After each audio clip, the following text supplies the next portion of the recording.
अहिल्यानगर जिल्ह्यातील राहुरी शहर लगत असलेल्या मुळा नदी पात्रातील गणपती घाट जवळ व शेतकरी कारभारी तमनर यांच्या शेतीलगत असलेल्या पान्हाडात एक अज्ञात मृतदेह आढळून आला आहे। सदर मृतदेह हा स्त्री जातीचा आहे की पुरुष हे मात्र सध्या तरी कळत नसल्याने पोलीस याचा शोध घेत आहेत। याबाबत सविस्तर वृत्त असे की राहुरी शहरातील गणपती घाट समोर असलेल्या कारभारी तमनर यांच्या शेताजवळील पानाडामध्ये मृतदेह आढळून आला आहे। या मृतदेहाच्या अंगावर कुठलेही कपडे नसून सदर घटना ही 15 ते 20 दिवसांपूर्वी झाली असल्याचा अंदाज वर्तवण्यात आला आहे।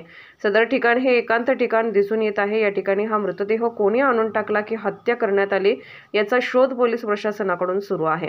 सदर मृतदेह अत्यंत कुजलेल्या अवस्थेत दिसून येत आहे। सदर घटना ही राहुरी पोलिसांसमोर आव्हानात्मक दिसत असून राहुरी पोलीस या घटनेचा छडा कशा प्रकारे लावतात याकडे पाहणे महत्त्वाचे ठरणार आहे। घटनेची माहिती कळताच पोलीस निरीक्षक संजय ठिंगे यांच्या मार्गदर्शनाखाली तपास सुरू आहे। सर्व मंथन न्यूज, राहुरी, अहिल्यानगर।